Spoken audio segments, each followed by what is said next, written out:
नमस्कार. भगवद्गीता भावार्थ या मालिकेमध्ये आपले स्वागत आहे. आज आपण अध्याय 6 मधील श्लोक 11 ते 15 पाहणार आहोत. श्लोक 11 आणि 12 पाहू. शुचौ देशे प्रतिष्ठाप्य स्थिरमानसमात्मना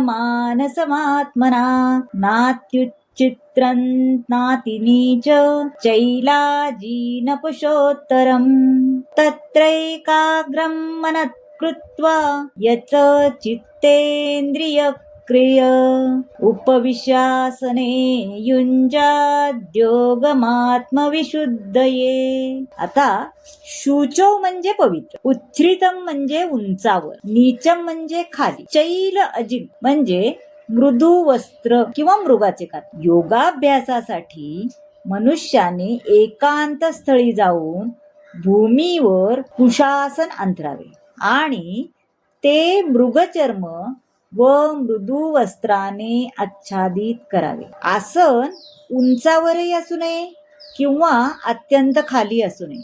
तसेच आसन पवित्र स्थळी असावे. त्यानंतर योगी व्यक्तीने आसनावर दृढतापूर्वक बसून मन, इंद्रिय क्रिया यांचे संयमन करून आणि मनाला एकाग्र करून हृदय शुद्ध करण्यासाठी योगाभ्यास करावा. आत पवित्र स्थळ म्हणजे तीर्थस्थळ, हो की नाही?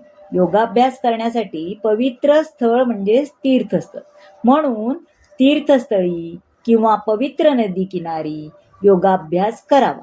जसे आपल्याकडे भारतामध्ये काशी, प्रयाग, वृंदावन, हरिद्वार, ऋषिकेश, अजून बऱ्याच ठिकाणी, तसंच गंगा, यमुना या नद्यांच्या किनारी अशा पवित्र ठिकाणी वेगवेगळ्या एकांतवासात योगाभ्यास करतात. पण जो आत्मसंयमी नाही, ज्याचे मन निश्चल नाही, तो ध्यान करू शकत नाही.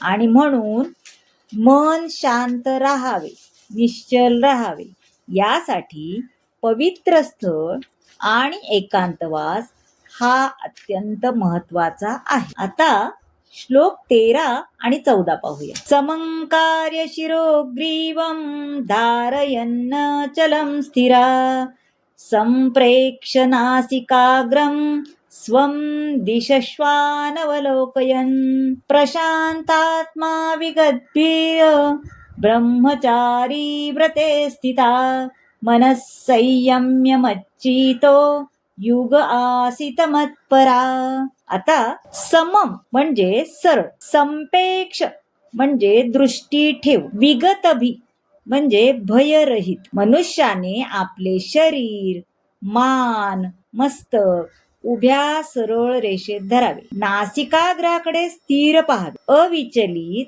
आणि संयमित मनाने भयरहित होऊन काम जीवनापासून पूर्णपणे मुक्त होऊन त्याने हृदयात माझे ध्यान करावे. आणि जीवनाचे परम लक्ष्य काय आहे तर भगवंतांना आपण आपले करावे, हो की नाही? आता योगाभ्यास अंतर्यामी विष्णू रूपाचा शोध घेण्यासाठी केला जातो. अंतर्यामी विष्णू म्हणजे मनुष्याच्या हृदयात वास करणारे श्री कृष्णाचे विस्तारित रूप आहे. मनुष्याच्या हृदयात स्थित असलेली विष्णू मूर्ती ही योगाभ्यासाचे उद्दिष्ट आहे. आणि त्याचा साक्षात्कार करण्यासाठी मनुष्याने कामजीवनाचा पूर्णपणे त्याग केला पाहिजे आणि त्यासाठीच ग्रहत्यागही केला पाहिजे. म्हणजे एकांत स्थळी आसनस्थ होऊन एकटे राहिले पाहिजे. आता विगतभी म्हणजे जोपर्यंत मनुष्य पूर्णपणे कृष्ण भावना भावित होत नाही तोपर्यंत तो निर्भय होऊ शकत नाही. विकृत स्मृतीमुळे जीव भयभीत असतो, हो की नाही?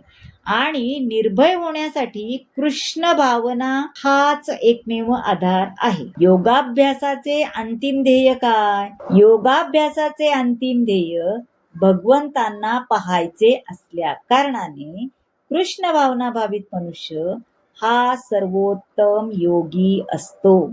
आता श्लोक 15 पाहूया. युञ्जनैव सदात्मानं योगी नियतमानसा शांती निर्वाण परमां मत्संस्थामधिगच्छति गच्छति. युंजन म्हणजे अभ्यास करून आत्मानं शरीर, मन आणि आत्मा. मतसंस्था म्हणजे आध्यात्मिक विषय. तर ज्याप्रमाणे शरीर, मन आणि क्रिया यांचा संयमांचा निरंतर अभ्यास करून मन संयमित झालेला योगी भौतिक जीवनाचा लय करून भगवत धामाची प्राप्ती करतो.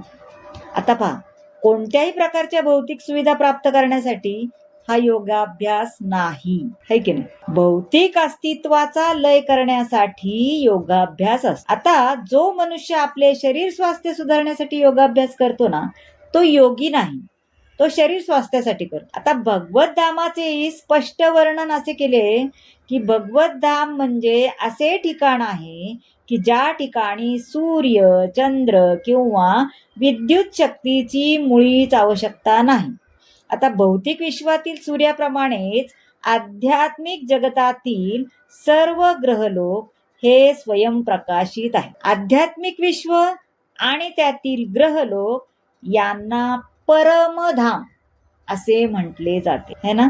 तर मंडळी, कसा वाटला आजचा भाग नक्की सांगा. तुम्हाला जर आवडला असेल तर लाईक करा, शेअर करा, सबस्क्राईब करा आणि हो, कमेंट नक्की करा. धन्यवाद.